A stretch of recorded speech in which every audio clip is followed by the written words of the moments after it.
السلام علیکم ورحمۃ اللہ وبرکاتہ۔ الحمدللہ اب ہم آغاز کر رہے ہیں ایتھیزم ایکسپوزڈ کے دوسرے سیشن کا۔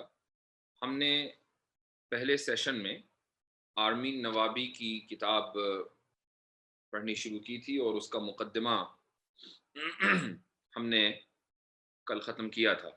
اب جو پہلا چیپٹر ہے ہم اس کا آغاز کرتے ہیں۔ پہلا جو چیپٹر ہے اس کا عنوان ہے Science can't explain the complexity and order of life. God must have designed it to be this way. یہ دراصل آرمین نوابی یعنی جو ملحد ہے جو مصنف ہے اس کتاب کا، یہ اس کے علم کے مطابق، اس کے نظریے کے مطابق اہل مذہب کی یہ دلیل ہے۔ دلیل یہ ہے کہ چونکہ سائنس زندگی کی پیچیدگی کو بیان نہیں کر سکتی، اس کا مطلب یہ ہے کہ یقیناً خدا نے اس زندگی کو ڈیزائن کیا ہوگا، بنایا ہوگا، لہٰذا خدا موجود ہے۔ یہ اہل اسلام یا اہل مذہب کی طرف سے ایک دلیل دی گئی ہے۔ یہ الگ بات ہے کہ یہ ہماری دلیل ہے یا نہیں ہے، یہ ایک الگ مسئلہ ہے۔ لیکن جیسا کہ میں نے بتایا تھا پچھلے سیشن میں کہ آگے آنے والے 20 چیپٹرز میں ہر چیپٹر کے اندر وہ اپنی معلومات کے مطابق اہل مذہب کی طرف سے ایک دلیل دے گا اور اس کے بعد پھر اس دلیل کا رد کرے گا۔ ہمارا کام یہ ہے کہ ہم اس دلیل کو سمجھیں، اس کے رد کو سمجھیں، اور اس کے بعد اس رد کے اوپر اگر ہم کوئی رد کر سکیں، کوئی ریفیوٹیشن کر سکیں تو ہم اس کا رد کریں۔ تو پہلی دلیل جو اس نے دی ہے اہل اسلام کی طرف سے یا اہل مذہب کی طرف سے، وہ یہ ہے کہ چونکہ سائنس اس زندگی اور نظام کی پیچیدگی کو حل نہیں کر سکتی، تو اس لیے یقیناً اس نظام کو، اس زندگی کو، اس کائنات کو خدا نے بنایا ہوگا۔ اس سے ثابت ہوا کہ خدا موجود ہے۔ یہ اس نے اہل مذہب کی طرف سے ایک دلیل دی ہے، یہی عنوان ہے چیپٹر 1۔ اب اس کے بعد وہ اس دلیل کے اوپر تبصرہ کرتا ہے۔ یہ کہتا ہے کہ arguably the earliest function of religion was to explain natural phenomena that primitive men could not otherwise understand. Lightning storms and volcanoes, for example, are natural forces that were once attributed to deities. Now that scientific progress has made it clear how and why many of these things occur, a God is no longer required to explain them. اس paragraph کا حاصل اور خلاصہ یہ ہے کہ ابتدائی دور میں انسان مختلف جو قدرت کے مظاہر ہوتے تھے، مثال کے طور پر آسمان میں بجلیوں کا چمکنا یا طوفانوں کا آنا یا لاوا کا پہاڑوں سے نکل پڑنا یا سیلاب کا آنا، بہت تیز بارش کا ہو جانا، ان سب چیزوں کو انسان، ان کے پیچھے کیا سائنس ہے اس کو نہیں سمجھ پاتا تھا۔ اس لیے انسان نے ابتدائی دور میں اپنے آغاز میں ان مختلف مظاہر قدرت کو مختلف خداؤں کی طرف منسوب کرنا شروع کیا کہ مثلا بارش بہت تیز ہوتی ہے تو اس کا خدا فلاں ہے، وہ فلاں خدا جو ہے وہ ناراض ہو گیا اس لیے بارش بہت تیز ہو رہی ہے، یا مثلا یعنی جو طوفان آیا ہے تو اس کی وجہ یہ ہے کہ فلاں جو خدا ہے وہ ناراض ہو گیا، لائٹننگ آسمان کے اندر ہو رہی ہے تو اس کی وجہ یہ ہے کہ جو ایک تیسرا خدا ہے وہ ناراض ہو گیا۔ تو مختلف خداؤں کی طرف ان مظاہر قدرت کو، ان چیزوں کو انسان نے منسوب کرنا شروع کیا۔ لیکن اب سائنس نے بتا دیا کہ لائٹننگ کیوں ہوتی ہے، اب سائنس نے بتا دیا کہ طوفان کیوں آتے ہیں، سائنس نے بتا دیا کہ زلزلے کیوں آتے ہیں، سائنس نے یہ بتا دیا کہ لاوا کیوں پھوٹتا ہے، تو اس لیے اب ان چیزوں کو کسی خدا کی طرف منسوب کرنے کی ضرورت نہیں رہی۔ تو یہ گویا کہ اس مصنف کا اہل اسلام یا اہل مذہب کی دلیل کا رد ہے اس کی طرف سے۔ تو اہل مذہب کی جو دلیل تھی جو اس نے بیان کی وہ یہ کہ چونکہ پورا نظام بہت کمپلیکس اور بہت ہی پیچیدہ ہے، اس کو سمجھا نہیں جا سکتا، لہٰذا یقیناً خدا نے ہی اس کو ڈیزائن کیا ہوگا، بنایا ہوگا، اس لیے خدا موجود ہے۔ اس نے اس کا جواب یہ دیا کہ سائنس نے اب بیان کر دیا کہ یہ نظام پیچیدہ کیوں ہے، اور سائنس نے بیان کر دیا کہ مختلف مظاہر قدرت کیوں وجود میں آتے ہیں، اس لیے اب خدا کے وجود کی کوئی ضرورت نہیں ہے۔ میں ابھی اس کے اوپر تبصرہ چند لمحات کے بعد کروں گا۔ اگلا پیراگراف پڑھتے ہیں. یہ کہتا ہے کہ the same is true for many other natural processes, and as the scientific method manages to come up with more models with better explanatory and predictive capabilities for such phenomenon, supernatural explanations prove themselves more inadequate, to say the least. یعنی اب چونکہ science نے ان مظاہر قدرت کی زیادہ بہتر تشریح کر دی ہے، لہٰذا ان کو کسی سپر نیچرل پاور، کسی قادر مطلق کی طرف منسوب کرنا اب مناسب نہیں ہے. یہ اس کا تبصرہ ہے. ہماری طرف سے اس کا جواب یہ ہے کہ آرمین نوابی نے، مصنف نے، سب سے پہلی بات تو یہ ہے کہ اپنے مقدمے میں یہ بات لکھی تھی کہ جو دلائل دیے جائیں گے وہ بنیادی طور پر دو مذہب کی طرف سے دیے جائیں گے. یعنی دو مذہب، اہل مذہب کی طرف سے جتنے بھی دلائل ہوں گے وہ دلائل ہوں گے جو بنیادی طور پر دو مذہب دیتے ہیں، پہلا اسلام اور دوسرا کرسچینٹی. یہ دلیل کہ مظاہر قدرت مختلف خداؤں کی ناراضگی کا نتیجہ ہے. طوفان آتا ہے تو کوئی خدا ناراض ہو جاتا ہے، زلزلہ آتا ہے تو کوئی دوسرا خدا ناراض ہو جاتا ہے. نہ تو یہ اہل اسلام کا عقیدہ ہے اور نہ ہی عیسائیوں کا عقیدہ ہے، یہ ہندوؤں کا عقیدہ ہے. اور ہندوؤں کی دلیل اسلام کے خلاف یا مسلمانوں کے خلاف یا کرسچنز کے خلاف یا یہودیوں کے خلاف، یہ جتنے بھی اہل مذاہب ہیں، آسمانی مذاہب کے ماننے والے ہیں، ہندوؤں کی دلیل ان کے خلاف نہیں چل سکتی. پہلی بات تو یہ ہے، پہلی اس کے اندر پرابلم یہ ہے. دوسری پرابلم یہ ہے کہ انسان نے جب شروع میں سائنس نے انسان کو یہ نہیں بتایا تھا کہ زلزلے کیسے آتے ہیں اور طوفان کیسے آتے ہیں، بارشیں کیسے ہوتی ہیں، تب بھی اہل مذہب کبھی بھی ان چیزوں کی پروسیس کو اللہ تعالیٰ کی طرف منسوب نہیں کرتے، بلکہ اہل مذہب ان چیزوں کی جو وجہ ہے، اہل مذہب ان چیزوں کی جو وجہ ہے، جو علت ہے، وہ یہ قرار دیتے ہیں کہ اس کی علت خدا ہے. کیا مطلب ہوا؟ یعنی سائنس صرف یہ بتاتی ہے کہ کوئی چیز کیسے ہوتی ہے، سائنس یہ نہیں بتاتی کہ کوئی چیز کیوں ہوتی ہے. کیسے اور کیوں کا بہت بنیادی فرق ہے، وہ آپ حضرات ذہن میں رکھیں. سائنس یہ تو بتائے گی کہ زلزلہ کیسے آتا ہے، سائنس یہ بتائے گی کہ لاوا کیسے پھوٹتا ہے، سائنس یہ بتائے گی کہ بارش کیسے ہوتی ہے، لیکن اس کے پیچھے اصل وجہ کیا ہے، اس کے پیچھے کا کیوں، اس کا جواب سائنس نہیں دیتی. ہم یعنی اہل مذہب یہ مان کر چلتے ہیں، یہ عقیدہ رکھتے ہیں کہ زلزلے آتے ہیں، جتنے بھی مظاہر قدرت دنیا کے اندر ہمارے سامنے آتے ہیں، وہ خدا کی مرضی سے آتے ہیں. خدا کی مرضی اس کیوں کا جواب ہے، یہ مذہب بتاتا ہے. سائنس کی یہ فیلڈ ہی نہیں ہے کہ وہ خدا کی مرضی یا اس کی عدم مرضی کو بیان کرے. تو آپ حضرات اس چیز کو ذہن میں رکھیں کہ سائنس کیسے کا جواب ہے اور مذہب کیوں کا جواب ہے.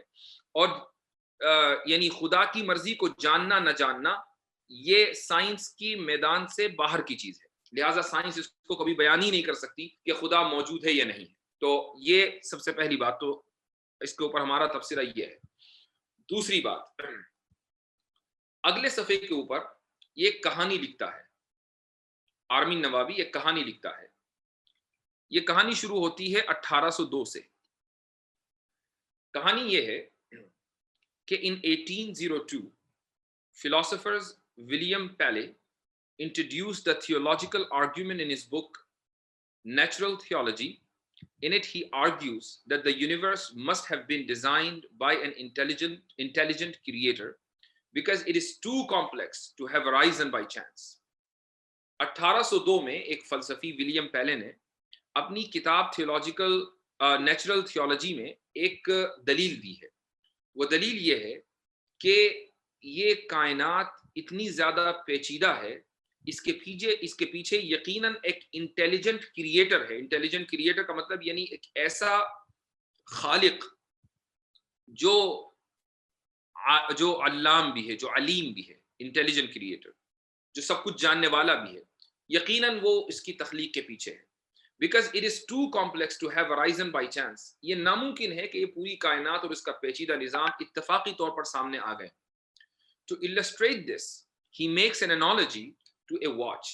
اس کو مزید وضاحت کرنے کے لیے وہ ایک گھڑی کی مثال دیتا ہے. وہ یہ کہتا ہے if you are walking on the beach and find a watch, you know from its complexity that a watchmaker must have created it. Suppose وہ یہ کہتا ہے کہ آپ مثلاً کسی بیچ کے اوپر چل رہے ہیں، چوپاٹی کے اوپر چل رہے ہیں بمبئی کی، وہاں آپ نے ایک گھڑی دیکھی پڑی ہوئی، آپ نے اس گھڑی کو اٹھایا، حالانکہ ایک بہت چھوٹی سی چیز ہے، بہت کامن سی چیز ہے، لیکن اس کا ایک نظام پیچیدہ بھی ہے کہ اگر آپ اس کو یہ نہ جانتے ہوں کہ گھڑی کو کیسے بنایا جاتا ہے تو آپ اس کو کھول کر دوبارہ بنا نہیں سکتے. تو آپ بہت آسانی کے ساتھ یہ اندازہ لگا سکتے ہیں کہ یقیناً اس گھڑی کا کوئی نہ کوئی بنانے والا ہے، واچ میکر ہے. تو جب ایک گھڑی جیسی چیز خود نہیں بن سکتی، اس کا بنانے والا ہو، تو یہ اور گھڑی ایک پیچیدہ مشین ہے، ایسے ہی یہ پوری کائنات جو بے انتہا پیچیدہ ہے وہ خود بخود کیسے وجود میں آ سکتی ہے. آخری جو جملہ ہے پیراگراف کا وہ یہ ہے کہ by his logic complexity implies design, یعنی اس منطق کے اعتبار سے جو بھی پیچیدہ چیز ہوگی اس کا یقیناً کوئی نہ کوئی خالق اور ڈیزائنر ہوگا. یہ دلیل ہے فلسفی ولیم پیلے کی. اہل مذہب چاہے وہ عیسائی ہوں، مسلمان ہوں، یہودی ہوں، کسی بھی مذہب کے ماننے والے ہوں، وہ اس دلیل سے متفق ہیں کہ جو پیچیدہ نظام ہے وہ کیسا بھی ہو، دنیا کا نظام ہو یا یہ خود دنیا ہو، اس کا کوئی نہ کوئی بنانے والا ہے. تو جو بھی چیز پیچیدہ ہوگی اس کا ڈیزائنر اور اس کا خالق یقیناً ہوگا. یہ کائنات چونکہ پیچیدہ ہے لہٰذا اس کا خالق ہے. یہ اہل مذہب اس دلیل سے متفق ہیں. لیکن اس کتاب کا مصنف جو ملحد ہے وہ اس دلیل کا رد کرتا ہے. وہ یہ کہتا ہے کہ یہ جو اصول ہے کمپلیکسٹی امپلائز ڈیزائن، کہ ہر کمپلیکس اور پیچیدہ چیز کا کوئی نہ کوئی ڈیزائنر ہوگا، یہ اصول مصنوعی چیزوں میں تو اپلائی ہوتا ہے لیکن فطری چیز میں اپلائی نہیں ہوتا. اس کا رد یہ ہے کہ یہ اصول مصنوعی چیزوں میں اپلائی ہوتا ہے. مثلاً آپ ایک کرسی لے لیں، ایک مصنوعی چیز ہے، آپ صوفہ لے لیں، بیڈ لے لیں، آپ الماری لے لیں، آپ گھڑی لے لیں، کمپیوٹر لے لیں، کوئی فون لے لیں، ڈیوائس لے لیں، مشینیں لے لیں، گاڑیاں لے لیں، یہ ساری مصنوعی چیزیں ہیں. یہ اصول یہاں پر اپلائی ہوگا کہ جو بھی پیچیدہ چیز ہے اس کا یقیناً کوئی نہ کوئی بنانے والا ہے. لیکن جو فطری چیزیں ہیں، مثال کے طور پر پتھر ہے، وہاں یہ اصول نہیں چلے گا. مثال کے طور پر پہاڑ ہے، وہاں یہ اصول نہیں چلے گا. یا کوئی ریت کا ٹیلا ہے، وہاں یہ اصول نہیں چلے گا. سمندر ہے، وہاں یہ اصول نہیں چلے گا. یہ اس نے گویا کہ اس دلیل کا رد کیا. اس کا جواب ہماری طرف سے یہ ہے کہ مصنوعی اور فطری چیزوں کے درمیان جو فرق ہے وہ ہمارے یعنی انسان کے اعتبار سے تو ہے کہ ہم ایک کرسی کو مصنوعی کہتے ہیں لیکن پانی کو ہم غیر مصنوعی کہتے ہیں. ہم ایک مشین کو مصنوعی کہتے ہیں لیکن پہاڑ کو ہم فطری کہتے ہیں. ہم ایک موبائل کو یا کمپیوٹر کو مصنوعی کہتے ہیں لیکن ریت کے ٹیلے کو ہم فطری کہتے ہیں. یہ فرق ہمارے انسان کے اعتبار سے ہے. لیکن اللہ کے اعتبار سے دنیا کی ہر چیز، ایک ایک ذرہ اور اس دنیا کے اندر موجود ہر چیز مصنوعی ہے. لہٰذا اگر وہ مصنوعی ہے تو اس کا صانع بھی موجود ہے، اس کا بنانے والا بھی موجود ہے. یہ جو فرق اس مصنف نے کیا ہے، اور ملحدین جو یہ فرق کرتے ہیں کہ جو مصنوعی چیزیں ہیں ان کا تو بنانے والا ہے لیکن جو غیر مصنوعی یعنی فطری چیزیں ہیں ان کا کوئی بنانے والا نہیں، یہ فرق محض بلا دلیل ہے، ایک آربیٹری اسٹیٹمنٹ ہے. آربیٹری اسٹیٹمنٹ کا مطلب یہ ہوتا ہے کہ تحکمانہ انداز ہے کہ ایک چیز بس کہہ دی، اس کی کوئی دلیل نہیں. اس کے بعد ایک وہ مثال دیتا ہے، وہ یہ کہتا ہے کہ اس دنیا میں ایک ایسا نظام بھی ہے کہ جس نظام کی وجہ سے بہت سی چیزیں خود بخود وجود میں آ جاتی ہیں چاہے وہ کتنی ہی پیچیدہ کیوں نہ ہو. وہ یہ کہتا ہے اس پیراگراف میں since then many scientists and philosophers have tackled this issue and have shown that complex system can arise without a designer. کہ 1802 کے بعد سے بہت سے فلسفیوں اور سائنٹسٹ نے اس دلیل کا جواب دیا ہے اور انہوں نے یہ بتانے کی کوشش کی ہے کہ بہت سی پیچیدہ چیزیں خود بخود بغیر کسی ڈیزائنر اور بنانے والے کے بن جاتی ہیں. اچھا وہ چیزیں کیا ہیں؟ وہ ہیں سب سے پہلی چیز evolution. Evolution by natural selection is one such system. Evolution کو اردو میں کہا جاتا ہے ارتقاء. نظریہ ارتقاء انہی نظاموں میں سے ایک نظام ہے کہ جس کی بنیاد پر مخلوق اپنی تمام تر پیچیدگیوں کے باوجود خود بخود وجود میں آتی ہے. کیا مطلب ہوا؟ اس کا مطلب یہ ہوا کہ ملحد یہ کہتے ہیں کہ دنیا میں جتنی بھی مخلوقات ہیں جن کے اندر حیات ہے وہ ساری ارتقاء کے نتیجے میں وجود پذیر ہوئی ہیں، ساری ارتقاء اور ایوولوشن کی بنیاد پر سامنے آئی ہیں. اور ایوولوشن ایک خودکار عمل ہے، یعنی اس کے پیچھے کوئی دماغ نہیں ہے، اس کے پیچھے کوئی صانع نہیں ہے، اس کے پیچھے کوئی بنانے والا اور کوئی ڈیزائنر نہیں ہے، بلکہ ایوولوشن خود بخود ہوتا ہے. لہٰذا یہ کہنا کہ ہر مصنوع کا کوئی نہ کوئی صانع ہے، یہ غلط ہے.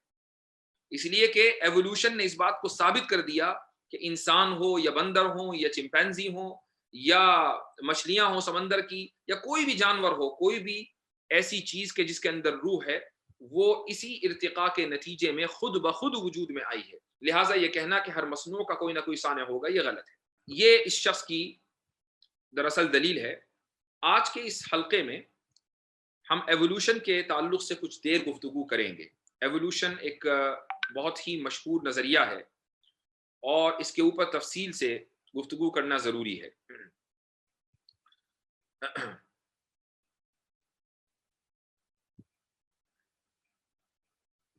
دیکھیے، سب سے پہلی بات تو یہ ہے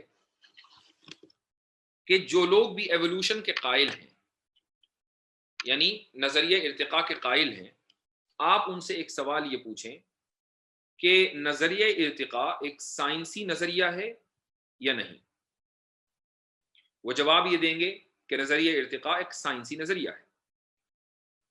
وہ یہ نہیں کہہ سکتے کہ یہ غیر سائنسی نظریہ ہے، یعنی یہ ایک ایسی بدیہی چیز ہے کہ اس کا انکار ممکن نہیں ہے. نظریہ ارتقاء ایک سائنسی نظریہ ہے. یہ جب جواب دیے جا چکے ان کی طرف سے، اب آپ آگے چلیے، پوچھئے کہ سائنس محدود ہے یا غیر محدود، سائنس لمیٹڈ ہے یا ان لمیٹڈ. یہ ممکن نہیں ہے وہ یہ کہہ دیں کہ سائنس ان لمیٹڈ ہے. وہ ہر حال میں یہی کہیں گے کہ سائنس محدود ہے. لہذا جب ایوولوشن جو سائنس کا پروڈکٹ ہے اور سائنس محدود ہے، تو ایوولوشن بھی محدود ہوا. اور جو چیز محدود ہوتی ہے وہ ظنی ہوتی ہے. ظنی کا مطلب یہ ہوتا ہے کہ وہ اسمپشن کی بنیاد پر ہوتی ہے، وہ ڈیفینٹ نہیں ہوتی بلکہ وہ انڈیفینٹ ہوتی ہے. لہذا نظریہ ارتقاء بھی ظنی ہے، نظریہ ارتقاء بھی انڈیفینٹ ہے، نظریہ ارتقاء بھی اسمپشنز کے اوپر بیس کرتا ہے، وہ ڈیفینٹ نالج نہیں ہے. اور جو چیز ڈیفینٹ نالج نہ ہو، جو چیز محض نظریہ ہو، جو چیز اسمپشنز کی بنیاد پر ہو، اس کو ہم کیسے یقین کر لیں؟ یہ آپ ان لوگوں سے سوال کریں جو یہ کہتے ہیں کہ ایوولوشن ایک فیکٹ ہے، ارتقاء ایک فیکٹ ہے. ہماری طرف سے یہ جواب دیا جائے گا کہ ارتقاء سائنسی نظریہ ہے، سائنس محدود ہے، لہٰذا ارتقاء بھی محدود ہے. اور جو چیز محدود ہوتی ہے وہ ظنی ہوتی ہے، لہٰذا ارتقاء بھی ظنی ہے. جو لوگ منطق اور فلسفہ تھوڑا سا پڑھے ہوئے ہیں وہ بہت آسانی کے ساتھ اس دلیل کو سمجھ سکتے ہیں. اب ہمیں سمجھنا یہ ہے، ہمارا یہ دعویٰ کہ سائنس محدود ہے، میں اس کے اوپر چند دلیلیں دیتا ہوں. ان دلیلوں کو ذرا آپ غور سے سنیں. پہلی دلیل، سائنس محدود ہے، اس کی پہلی دلیل یہ ہے، اور اس دلیل کا عنوان ہے sensory perception. Sensory perception, sense, حواس، سینس کہتے ہیں حواس کو. تو ہماری دیکھنے کی صلاحیت، سننے کی صلاحیت، ہمارے چکھنے کی صلاحیت، ٹچ کرنے کی صلاحیت، سننے کی صلاحیت، یہ صلاحیتیں ان کو بولا جاتا ہے انگریزی میں sense. So sensory perceptions. Science کی جو بنیاد ہے وہ مشاہدے کے اوپر ہے، آبزرویشن کے اوپر ہے. اور آبزرویشن ہوتا ہے حواس کے ذریعے، یعنی سینسز کے ذریعے. اور جو علم ہم اپنے سینسز سے حاصل کرتے ہیں، حواس کے ذریعے حاصل کرتے ہیں، وہ محدود ہے. لہٰذا ہمارا مشاہدہ اور آبزرویشن محدود اور لمیٹڈ ہوا. سائنس کی بنیاد ہے آبزرویشن کے اوپر، لہٰذا سائنس بھی محدود اور لمیٹڈ ہوئی. ٹھیک ہے, اور جو چیز لمیٹڈ ہو, سائنس ایک لمیٹڈ چیز ہے, اور دنیا کا بنانے والا وہ ہے غیر محدود. تو ایک محدود چیز غیر محدود کے بارے میں یہ کیسے فیصلہ کر سکتی ہے کہ وہ ہے یا نہیں ہے؟ تو ہماری پہلی دلیل سائنس کے محدود ہونے پر تو یہ ہے, سینسری پرسیپشنز. دوسری بات, دوسری دلیل ایک ٹرمینالوجی ہے, ایک اصطلاح ہے امپیریسزم. امپیریسزم, آپ نے شاید ایک لفظ سنا ہو, امپیریکل ڈیٹا. امپیریکل ڈیٹا کا مطلب یہ ہوتا ہے کہ ایسا ڈیٹا کہ جس کی بنیاد مشاہدے کے اوپر مبنی ہو, جس کی بنیاد آبزرویشن کے اوپر مبنی ہو, اس کو امپیریکل ڈیٹا بولتے ہیں. امپیریسزم کا مطلب یہ ہے کہ وہ علم کہ جو حواس کے اوپر مبنی ہو, وہ علم جو عقل کے اوپر مبنی ہو, اس کو ریشنلزم بولا جاتا ہے, اور جو علم حواس کے اوپر مبنی ہو اس کو امپیریسزم بولا جاتا ہے. آج کی جو سائنس ہے وہ امپیریسسٹ ہے, وہ ریشنلسٹ نہیں ہے. آج کے دور میں سائنس امپیریسسٹ ہے, یعنی مکمل حواس کے اوپر مبنی ہے, وہ ریشنلسٹ نہیں ہے. لیکن اس کے باوجود بہت سی چیزیں ایسی ہیں کہ جو ہمارے حواس سے باہر ہیں, اس کے باوجود سچ ہیں. مثال کے طور پر میتھس 3+3 6, یہ ایک ایسی حقیقت ہے کہ جس کی سچائی کو جاننے کے لیے آپ کو سائنس کا سہارا لینے کی ضرورت نہیں ہے. تو اگر سائنس یہ کہے کہ نہیں وہی چیز درست ہوگی جو سائنس کے مطابق ہو اور سائنس سے ثابت ہو, تو سائنٹسٹ سے یہ سوال کیا جانا چاہیے کہ پھر 3+3 6 یہ درست کیسے ہے, جبکہ اس کو صحیح ماننے کا معیار سائنس نہیں ہے.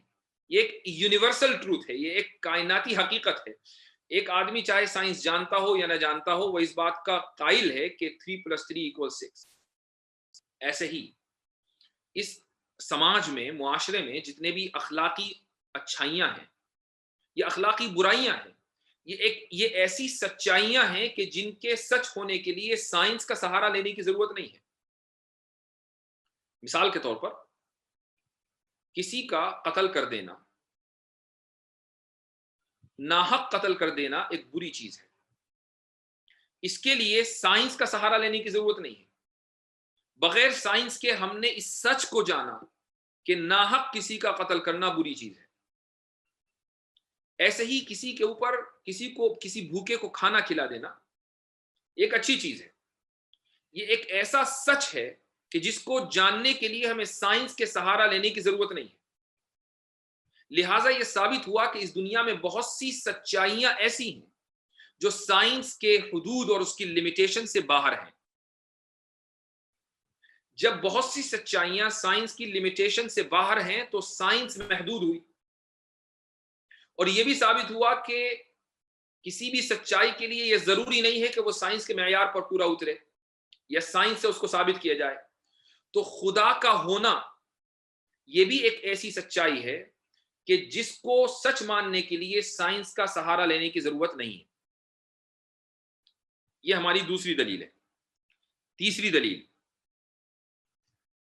دلیل کس بات پر؟ تیسری دلیل اس بات پر کہ سائنس محدود ہے, لمیٹڈ ہے, اور جو چیز لمیٹڈ ہو وہ ان لمیٹڈ کے بارے میں فیصلہ نہیں کر سکتی. تیسری دلیل یہ ہے ٹائم. یعنی آپ اپنے پاسٹ کو دیکھیں, اپنے ماضی کو دیکھیں, سائنس کبھی بھی ماضی کا یا ماضی کے اندر اٹھنے والی سوالوں کا جواب نہیں دے سکتی. سائنس یہ نہیں بتا سکتی کہ کسی بھی چیز کا مبدا اور آغاز کیا ہے. مثال کے طور پر جو لوگ ایوولوشن اور نظریہ ارتقاء کے اوپر بلیو کرتے ہیں, آپ ان سے پوچھئے کہ ارتقاء کا آغاز کیسے ہوا, وہ سارے کہیں گے کہ ارتقاء کا آغاز ایک سنگل سیل سے ہوا ہے. لیکن وہ یہ نہیں بتا سکتے کہ سنگل سیل کہاں سے آیا.